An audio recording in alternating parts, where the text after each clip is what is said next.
Assalamualaikum warahmatullahi wabarakatuh. Yang terhormat, dosen pengampu mata kuliah Kimia Logam Ibu Wirda Udayba MSI, dan teman-teman yang kami sayangi. Kami dari kelompok 1 yang beranggotakan Siti Khairun Nisa, Hanik Nurul Inayah, Afika Alivia, Muktadiul Fauziah, dan Herwinda Beautika Azza dari Pendidikan Kimia 4B Fakultas Sains dan Teknologi Min Wali Songo Semarang.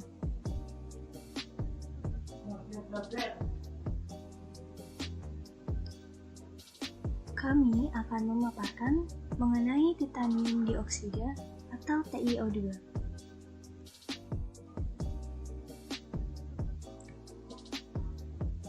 Pokok bahasan yang akan dibahas di sini adalah yang pertama, struktur TiO2, yang kedua, alotrop TiO2, yang ketiga, sifat TiO2, yang keempat, ada manfaat TiO2.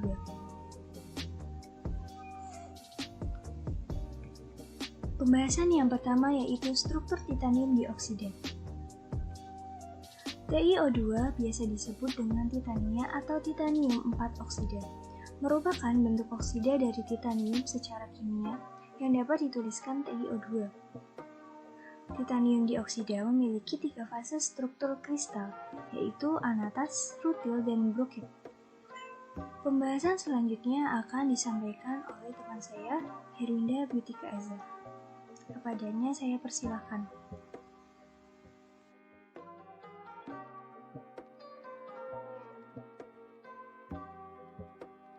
Berikut ini adalah gambar struktur dari titania. Yang pertama yaitu struktur rutil, yang kedua anatas, yang ketiga yaitu brokit.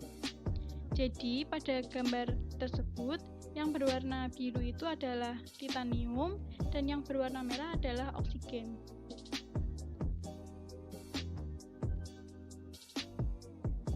Perbedaan struktur kristal pada titania menyebabkan perbedaan massa jenis antara anatas dan rutil. Selain itu, perbedaan struktur menyebabkan perbedaan tingkat energi struktur pita elektroniknya. Besar energi gap atau EG akan berbeda jika strukturnya berbeda.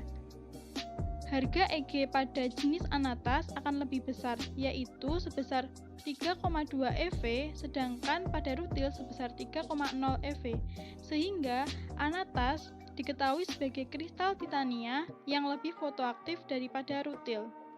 Harga EG yang lebih tinggi menghasilkan luas permukaan aktif yang lebih besar, sehingga menghasilkan fotoaktivitas yang lebih efektif. Kemampuan fotoaktivitas semikonduktor TiO2 dipengaruhi oleh morfologi, luas permukaan, kristalinitas, dan ukuran partikel. Baik, saya akan melanjutkan presentasi kali ini. Saya akan membahas mengenai perbedaan antara anatas, rutil, dan brokit. Berikut merupakan tabel perbedaannya. Yang pertama ada energi celah pita. Energi celah pita merupakan perbedaan antara ujung atas pita valensi dengan ujung bawah pita konduksi. Energi celah pita juga disebut energi minimum yang diperlukan untuk mengeksitasi elektron dari pita valensi ke pita konduksi. Untuk energi celah pita dari anatas sebesar 3,3, kemudian rutil sebesar 3,1 dan brokit sebesar 3,5. Yang kedua ada massa jenis. Untuk massa jenis dari anatas sebesar 3,894 gram per cm kubik. Untuk rutil sebesar 4,25 gram per cm kubik dan brokit sebesar 4,13 gram per cm kubik. Yang ketiga ada titik didih.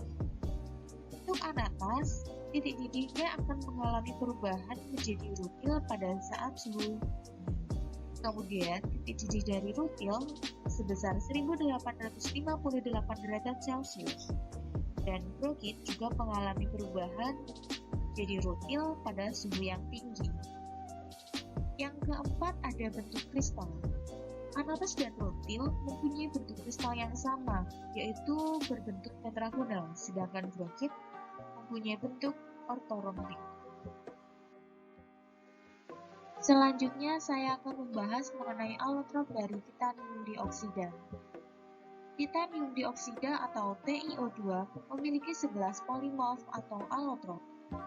Alotrop adalah modifikasi struktural yang berbeda-beda dari sebuah unsur. Ada 3 alotrop titanium dioksida yang berbentuk mineral stabil di alam, seperti anatas, rutil, dan brotit, yang mana telah dipaparkan sebelumnya. Kemudian, untuk alotrop titanium dioksida lainnya bersifat metastabil, yang mana dihasilkan secara sintesis, yaitu ada TiO2 tipe B dengan bentuk kristal monoklinik, ada TiO2 holandit dengan bentuk kristal tetragonal, dan TiO2 ramstelit dengan bentuk kristal ortorombik. Sedangkan 5 lainnya dihasilkan melalui sintesis dengan perlakuan tekanan dan temperatur yang tinggi, seperti TiO2 tipe kolumbit, alfa PbO2 dengan bentuk kristal ortorombik, kemudian ada TiO2 tipe badeleit dengan bentuk kristal monoklinik, ada TiO2 ortorombik yang mana berbentuk ortorombik, kemudian ada TiO2 tipe fluorid CaF2 dengan bentuk kristal kubik, dan yang terakhir ada TiO2 tipe kotunit dengan bentuk kristal ortorombik. Untuk bentuk kristal yang telah dipaparkan sebelumnya, ada tetragonal. Tetragonal merupakan sistem kristal yang mempunyai 3 sumbu kristal yang masing-masing saling tegak lurus. Kemudian ada ortorombik. Ortorombik ini adalah sistem yang mengacu pada 3 sumbu yang saling tegak lurus namun panjangnya tidak sama. Kemudian ada monoklinik, yaitu satu sumbu yang miring dari 3 sumbu yang dimilikinya. Kemudian yang terakhir ada bentuk kristal yang berupa kubik, yaitu sistem kristal di mana sel satuan berada di dalam sebuah bentuk yang kubus.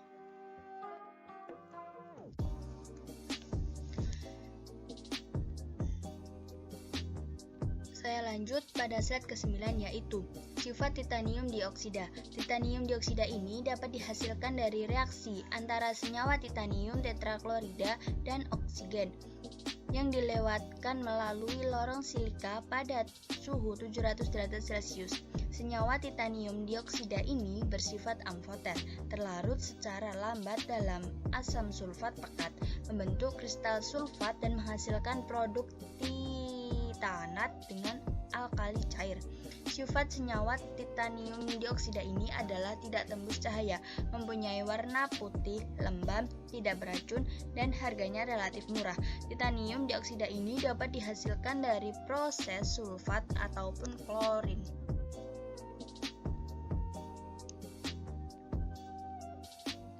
Manfaat titanium dioksida yaitu 1. Titanium dioksida ini sebagai bahan tabir surya. Penggunaan titanium dioksida ini pada sediaan tabir surya memiliki tujuan untuk meningkatkan perlindungan terhadap bahaya yang disebabkan oleh radiasi ultraviolet, karena umumnya sediaan tabir surya yang hanya mengandung ultraviolet filter kimia tidak dapat menahan radiasi sinar UVA ke kulit. Titanium dioksida ini mampu memantulkan sinar matahari, terutama sinar ultraviolet yang dengan energi tinggi. Selanjutnya akan disampaikan oleh Mbak Afika. Yang selanjutnya yaitu TiO2 sebagai bahan sel surya. TiO2 merupakan logam transisi yang termasuk golongan 4 pada tabel periodik, di mana logam ini disebut juga titanium anhidrit, anhidrida asam titanium, titanium oksida, atau titania yang biasanya tersedia dalam serbuk putih. Pada sel surya fotoelektrokimia, titania berperan sebagai lapisan aktif yang mengabsorpsi energi cahaya matahari untuk dikonversi menjadi energi listrik. TiO2 mempunyai band gap yang sesuai untuk proses fotokatalis sehingga memudahkan terjadinya eksitasi elektron ke pita konduksi dan pembentukan hole pada pita valensi saat diinduksikan sinar matahari.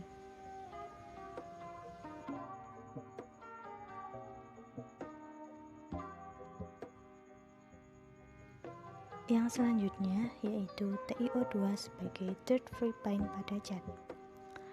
Salah satu teknologi yang sedang dikembangkan untuk aplikasi dirt free paint pada cat adalah dengan memanfaatkan fotokatalis bahan TiO2. Fotokatalis merupakan proses reaksi kimia yang dibantu oleh energi dari sinar ultraviolet. Tetapi, perlu digarisbawahi bahwa efek fotokatalis TiO2 dapat mendekomposisi atau menguraikan senyawa organik menjadi CO2 dan H2O. Efek fotokatalis TiO2 akan digunakan untuk mendekomposisi kotoran yang menempel pada permukaan cat.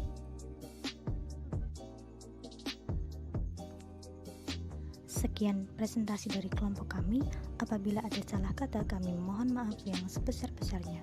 Atas perhatiannya, kami ucapkan terima kasih. Wassalamualaikum warahmatullahi wabarakatuh.